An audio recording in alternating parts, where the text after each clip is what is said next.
Sebelumnya, di Assassination Classroom, Koro Sensei yang menjadi target pembunuhan tiba-tiba memutuskan untuk menjadi guru di kelas 3E.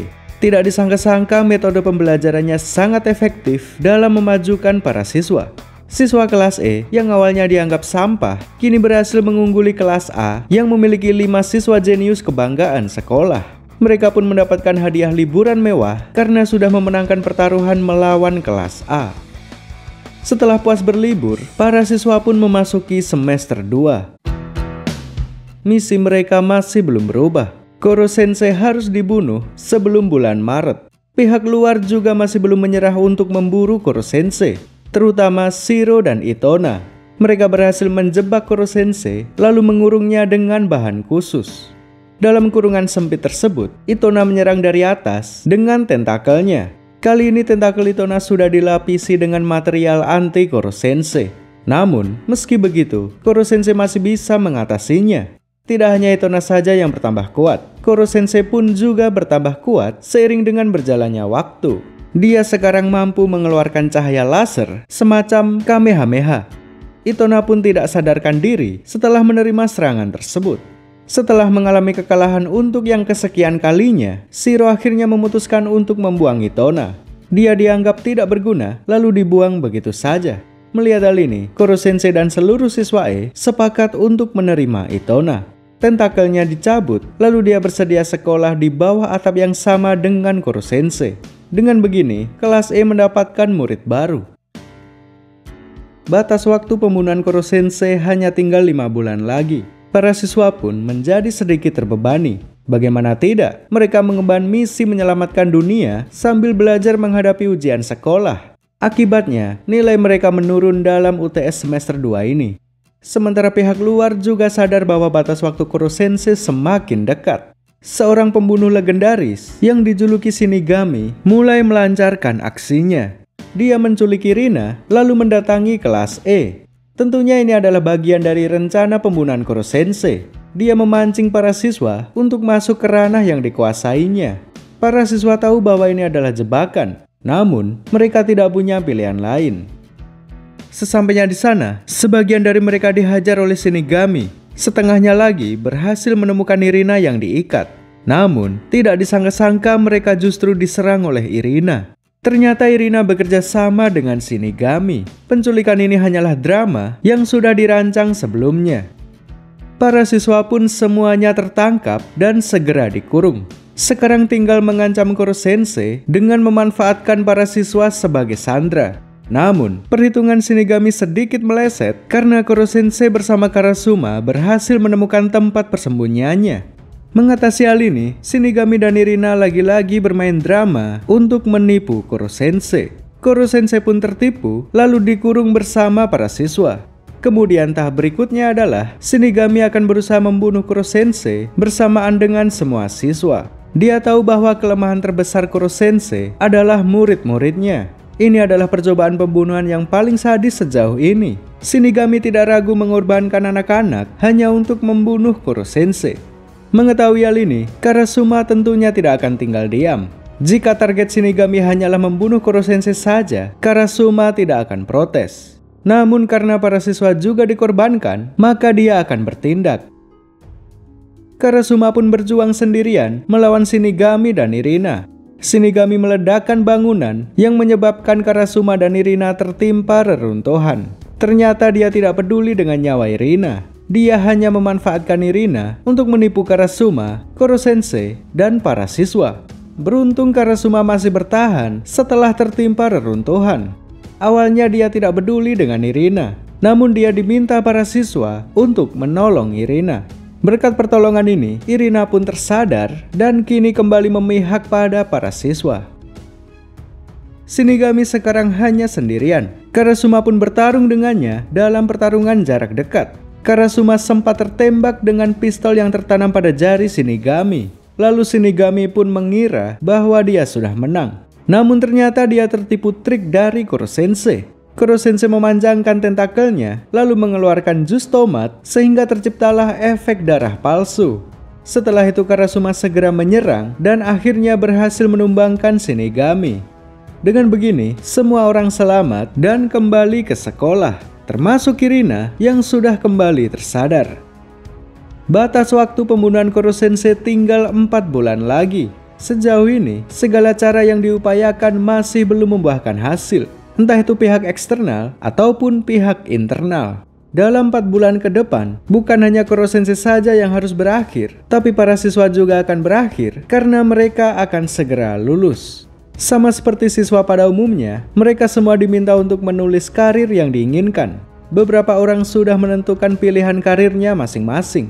Namun, ada satu orang yang masih kebingungan. Dia adalah Nagisa. Nagisa mengerti bahwa dia memiliki bakat untuk membunuh. Dia mampu menyembunyikan niat membunuhnya, mampu mengendap-endap di belakang orang lain tanpa disadari, dan mampu menganalisa kondisi psikis orang lain. Ini adalah bakat murni seorang assassin. Bakat inilah juga yang membuatnya mampu menguasai teknik tepuk tangan pelumpuh yang digunakannya pada saat melawan Takaoka. Jika kemampuan ini terus diasah, maka dia bisa menjadi the next Shinigami atau dewa kematian. Namun, dia tidak mau menjadi seorang pembunuh. Oleh karena itulah dia menjadi bimbang. Dia sedang berusaha mencari cara menggunakan bakatnya selain untuk membunuh.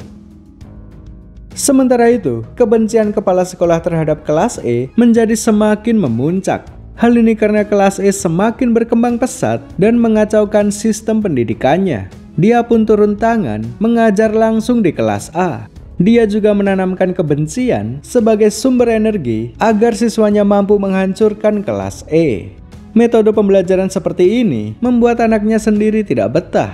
Dia menemui kelas E dan meminta mereka untuk membunuh prinsip pendidikan kepala sekolah. Caranya cukup sederhana, mereka hanya harus mendominasi ranking atas dalam ujian akhir semester.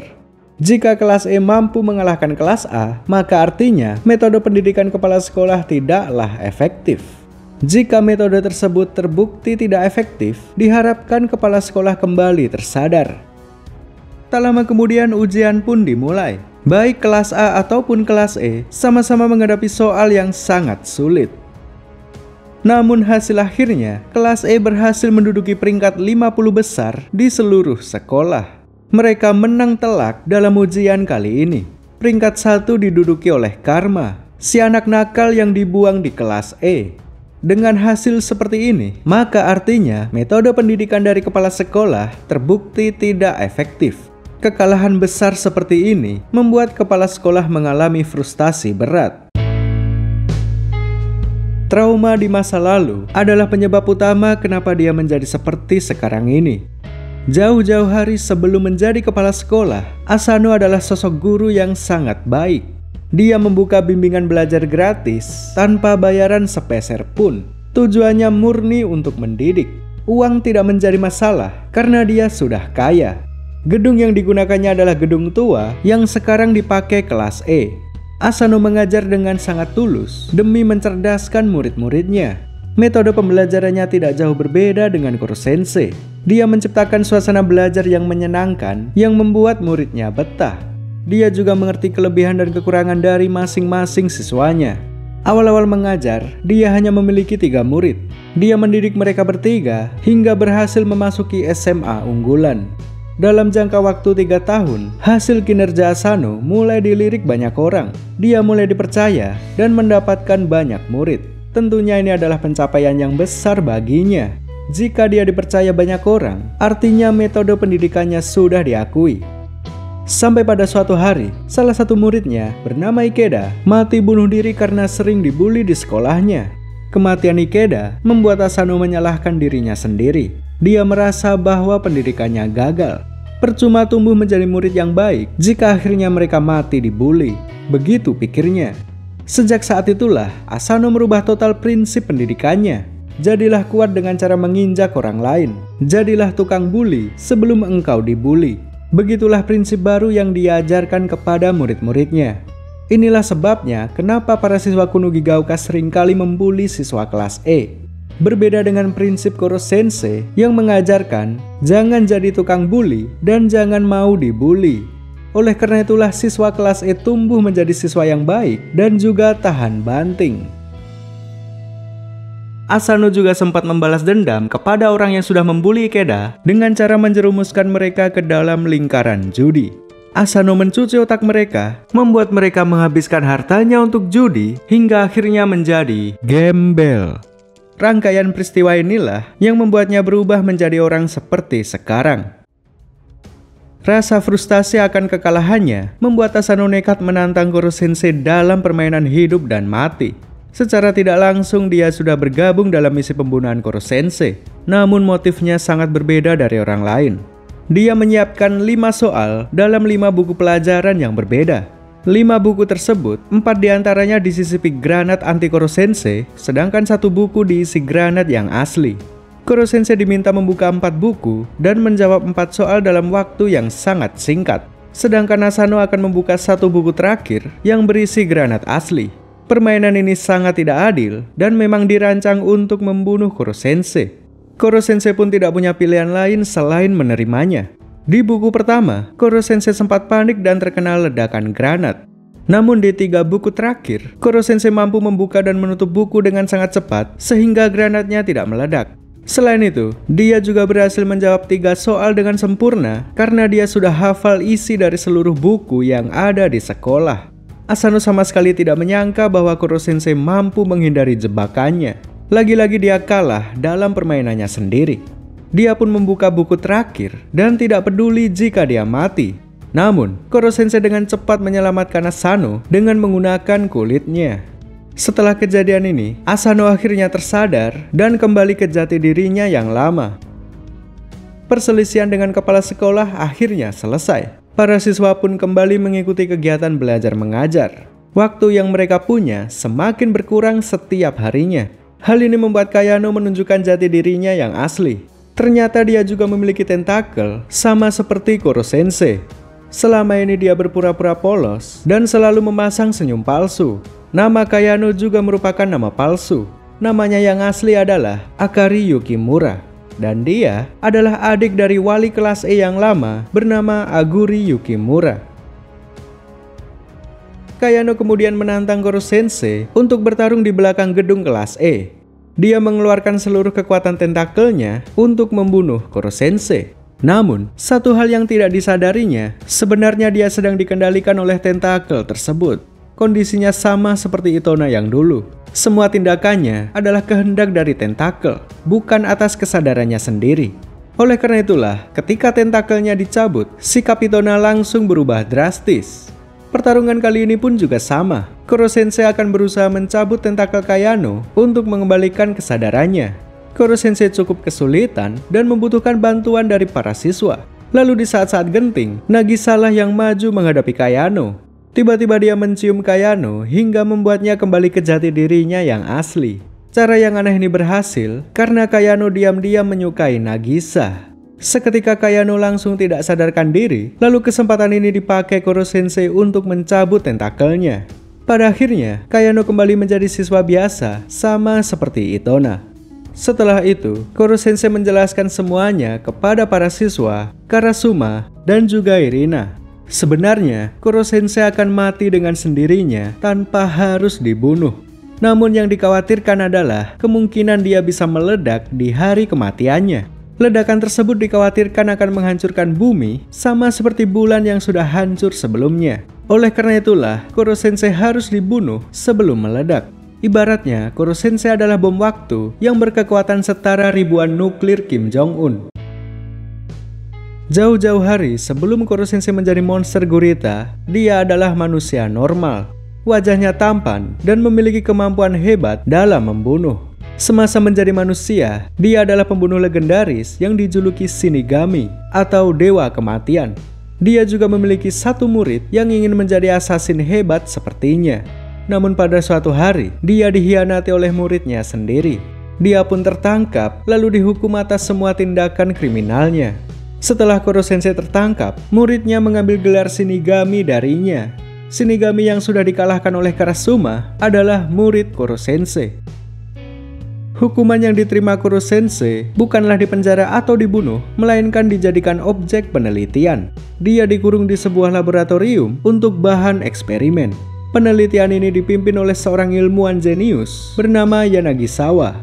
Tujuannya adalah menciptakan manusia super yang akan menjadi senjata rahasia dalam peperangan. Selama Koro Sensei dikurung, dia mengenal seorang asisten peneliti bernama Aguri Yukimura. Selain menjadi asisten, Aguri juga merangkap sebagai guru di kelas E. Aguri dan Koro Sensei bertatap muka setiap hari hingga akhirnya muncul perasaan suka di antara mereka. Aguri juga sering menceritakan tentang siswa kelas E yang sangat disayanginya. Dia bersimpati terhadap mereka yang mengalami diskriminasi dari kepala sekolah. Menjadi guru adalah panggilan jiwanya. Dia sangat ingin mencerdaskan kelas E yang selalu terpuruk. 1 tahun telah berlalu semenjak Koro Sensei menjadi objek penelitian. Tanpa diduga-duga, penelitiannya Nagisawa mengalami kegagalan yang sangat fatal. Seekor tikus penelitian tiba-tiba meledak hingga menghancurkan 70% bagian bulan. Hal yang sama juga akan terjadi terhadap Koro Sensei dalam 1 tahun ke depan. Kiamat akan terjadi bersamaan dengan kematiannya. Nagisawa kemudian berusaha membunuh Koro Sensei sebelum ledakan terjadi. Namun, Koro Sensei sudah terlanjur overpower. Apapun usaha untuk membunuhnya bisa dengan mudah digagalkan. Koro Sensei mengamuk hingga menghancurkan seluruh laboratorium penelitian. Dia tahu bahwa dia akan mati dalam 1 tahun. Jadi, dia berniat untuk berbuat sesuka hatinya sampai dunia kiamat bersamanya. Untungnya, semua niat buruk tersebut bisa dicegah oleh Aguri. Dia memeluk Koro Sensei, menunjukkan rasa pedulinya. Aguri ingin Koro Sensei tidak berbuat jahat lagi. Dia akan tetap menerima Koro Sensei meskipun sudah menjadi monster. Koro Sensei pun tersadar, lalu tiba-tiba saja Aguri terkena perangkap yang didesain untuk Koro Sensei. Aguri yang sekarat kemudian berusaha menyampaikan harapannya kepada Koro Sensei. Aguri memohon agar Koro Sensei bersedia mengajar di kelas E. Mereka semua dalam kondisi terpuruk dan membutuhkan bimbingan. Setelah mengatakan semua itu, Aguri pun meninggal dunia. Kejadian ini dilihat oleh Akari atau Kayano, lalu terjadilah kesalahpahaman. Dia mengira bahwa Koro Sensei sudah membunuh kakaknya. Dari sinilah dia mulai mendendam kepada Koro Sensei. Kemudian, Koro Sensei merubah penampilannya menjadi sosok gurita kuning, berwajah bulat, dan dihiasi dengan senyuman lebar. Mulai dari sinilah dia menjalankan misi yang sangat mulia, yaitu mendidik siswa kelas E sampai akhir hayatnya. Setelah mengetahui kebenaran ini, para siswa menjadi ragu untuk membunuh Koro Sensei. Bagaimana bisa mereka membunuh guru yang sangat mereka sayangi? Dan jika Koro Sensei tidak dibunuh, dia akan meledak dan menghancurkan dunia. Sementara Koro Sensei sendiri menginginkan untuk mati di tangan murid-muridnya. Ini menjadi dilema untuk para siswa. Mereka harus mengambil keputusan berat dalam waktu yang sangat singkat. Keesokan harinya, Nagisa berinisiatif mengumpulkan semua orang di hutan belakang sekolah. Kemudian dia mengatakan bahwa dia ingin menolong Koro Sensei. Nagisa tidak bisa membunuh Koro Sensei setelah melewati semua hal yang indah selama ini. Tentunya rencana ini menuai pro dan kontra. Setengah siswa sepakat untuk menolong, setengahnya lagi berniat untuk tetap membunuh. Kelas E pun terpecah menjadi 2 kubu. Karmalah orang yang paling anti dengan rencana ini. Dia mengerti bahwa Nagisa adalah orang yang paling berbakat untuk menjadi assassin. Bahkan kemampuannya hampir mendekati Shinigami. Karma kecewa dengan keputusan Nagisa. Orang dengan kemampuan membunuh terbaik malah justru ingin menolong targetnya. Mereka berdua sempat berkelahi, namun teman-teman dengan cepat memisahkannya.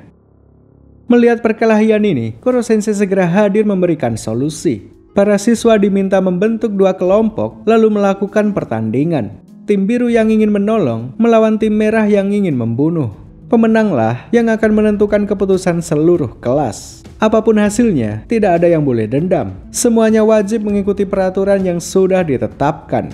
Usulan ini disetujui, lalu mereka pun segera memulai pertandingan. Semua orang mengeluarkan seluruh kemampuannya. Tim merah sempat mengendalikan pertandingan. Namun tidak disangka-sangka, Nagisa menyerang dari belakang tanpa ada satupun yang menyadarinya. Dia hanya menyerang sekali saja, namun langsung mengeliminasi 4 orang sekaligus. Inilah bakat assassin yang digadang-gadang sebagai calon Shinigami yang baru. Kini masing-masing tim hanya menyisakan 1 orang saja. Tim merah diwakili oleh Karma, tim biru diwakili oleh Nagisa. Mereka pun akhirnya bertarung 1 lawan 1. Pertarungan ini sama halnya seperti samurai melawan ninja. Karma yang bertarung mengandalkan fisik adalah perwujudan samurai. Nagisa yang bertarung mengandalkan trik adalah perwujudan ninja. Nagisa berhasil mengelabui Karma dengan trik tipuannya. Lalu dia menyerang dengan teknik kuncian yang membuat Karma tidak bisa berkutik. Nagisa pun berhasil memenangkan pertarungan melawan Karma. Dengan begini, seluruh siswa kelas E wajib bersepakat untuk menolong Koro Sensei. Keesokan harinya, para siswa mulai mencari tahu bagaimana caranya menyelamatkan Koro Sensei. Ritsu, si artificial intelligence, berhasil meretas beberapa data penelitian dari luar negeri. Ternyata ada ilmuwan yang sedang mencari cara supaya tidak terjadi ledakan. Penelitian tersebut dilakukan di satelit luar angkasa. Mereka pun tidak ragu sama sekali untuk pergi ke luar angkasa demi menyelamatkan Koro Sensei. Namun, tidak semuanya bisa pergi. Dipilihlah 2 orang yang akan pergi ke luar angkasa, yaitu Nagisa dan Karma. Mereka berdua menyusup ke pesawat luar angkasa yang sedang pada tahap uji coba. Latihan mereka selama ini sangat berguna untuk misi menyusup seperti ini. Tidak ada yang menyadari bahwa mereka terbang ke luar angkasa. Lalu sesampainya di sana, Nagisa dan Karma bernegosiasi dengan para astronot. Mereka meminta data penelitian untuk dibawa pulang ke bumi. Setelah mendapatkan datanya, mereka berdua pun segera kembali ke bumi. Segala sesuatunya berjalan sangat lancar. Data yang baru saja mereka dapatkan segera diteliti oleh siswa paling cerdas dalam sains, yaitu Okuda. Data menunjukkan bahwa ada resep untuk membuat bahan kimia yang membuat tubuh Koro Sensei menjadi kaku. Jika racikan bahan kimia itu berhasil menyatu dengan tubuh Koro Sensei, kemungkinan terjadi ledakannya hanya sebesar 1%. Kebetulan, bahan-bahan yang dibutuhkan ternyata cukup gampang didapatkan. Okuda bahkan pernah membuatnya jauh sebelum ini. Dengan begini, solusi untuk menyelamatkan Koro Sensei berhasil didapatkan. Para siswa pun tersenyum puas karena mereka tidak harus membunuh Koro Sensei. Namun sayangnya, pemerintah berkehendak lain. Mereka tetap ingin membunuh Koro Sensei apapun yang terjadi. Mereka tidak peduli dengan penelitian yang bisa mencegah ledakan. Walaupun hanya 1%, kemungkinan meledaknya masih tetap ada. Mereka tidak bisa mengambil resiko tersebut. Lagi pula, bagi mereka yang namanya monster, memang sudah seharusnya dilenyapkan. Mereka tidak peduli dengan kebaikan Koro Sensei selama 1 tahun terakhirnya. Pemerintah akhirnya mengeluarkan senjata yang selama ini dirahasiakan. Senjata tersebut berupa meriam laser yang mengorbit di luar angkasa. Senjata ini memang dirancang khusus untuk Koro Sensei. Lasernya tidak akan melukai manusia dan tidak akan merusak bangunan di sekitarnya. Pertama-tama, pemerintah membuat kurungan dari laser tersebut. Tujuannya supaya Koro Sensei tidak bisa melarikan diri. Setelah berhasil mengurung Koro Sensei, senjata tersebut membutuhkan waktu untuk mengisi ulang energi sebelum melancarkan tembakan kedua. Mengetahui hal ini, para siswa segera menuju ke sekolah untuk melindungi Koro Sensei.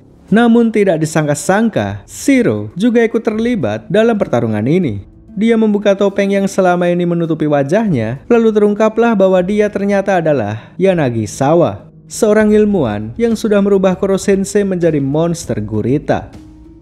Dia juga sudah merubah Shinigami, si murid Koro Sensei, menjadi monster tentakel. Ini adalah percobaan pembunuhannya yang terakhir kali. Apapun akan dilakukannya untuk membunuh Koro Sensei. Terjadilah pertarungan antar 2 monster. Kali ini Koro Sensei benar-benar menggunakan seluruh kekuatannya untuk bisa bertahan. Cahaya putih keluar dari tentakelnya yang seketika mampu melenyapkan Shinigami dan Yanagisawa. Setelah itu, Koro Sensei terkapar karena kehabisan energi. Dia sudah tidak bisa bergerak lagi. Lalu, dia meminta para siswa untuk segera membunuhnya. Pada titik ini, sudah tidak ada harapan lagi untuk menyelamatkan Koro Sensei. Biar bagaimanapun juga, pemerintah akan segera menembakkan laser dari luar angkasa. Hanya ada 2 pilihan terakhir, yaitu mati di tangan pemerintah atau mati di tangan para siswa. Tentunya, Koro Sensei memilih untuk mati di tangan murid-muridnya. Para siswa sudah tidak punya pilihan lain. Mereka pun akhirnya bersedia untuk membunuh guru yang sangat mereka sayangi. Sebelum berpisah, Koro Sensei menyempatkan diri untuk mengabsen semua siswa satu persatu. Lalu dengan menahan kesedihannya, Nagisa menusuk jantung Koro Sensei dengan pisau khusus. Pada akhirnya, Koro Sensei pergi meninggalkan murid-murid kesayangannya untuk selamanya. Setelah semua itu, ada banyak hal yang terjadi. Siswa kelas E menerima hadiah 30 miliar sesuai yang dijanjikan. Sementara Akademi Kunugigaoka diawasi penuh oleh pemerintah karena diduga membahayakan para siswa. Sistem kelas E yang dinilai bermasalah akhirnya dibubarkan setelah penghuninya lulus. Sementara Asano, sang kepala sekolah, akhirnya diturunkan dari jabatannya. Namun sekarang dia sudah berubah menjadi orang yang lebih baik. Dia masih mencintai dunia pendidikan dan akan kembali dengan metode pembelajaran yang lebih baik. 7 tahun telah berlalu setelah semuanya dinyatakan lulus. Kini para siswa kelas E sudah memasuki usia dewasa. Mereka semua memulai karir sesuai dengan apa yang mereka rencanakan. Ada yang menjadi selebriti, ilmuwan, atlet, pebisnis, mekanik, dan ada satu orang yang meneruskan semangat Koro Sensei. Orang itu adalah Nagisa. Dia sekarang menjadi guru dan ditempatkan di sekolah berandalan. Dia sempat diancam oleh para siswa di sana. Namun, dengan kemampuan asasinnya, Nagisa berhasil menaklukkan kelas yang dipenuhi kekerasan tersebut. Dia memakai metode pembelajaran yang dipelajarinya dari Koro Sensei. Mulai dari sini, kelas Nagisa berubah menjadi Assassination Classroom. Selesai.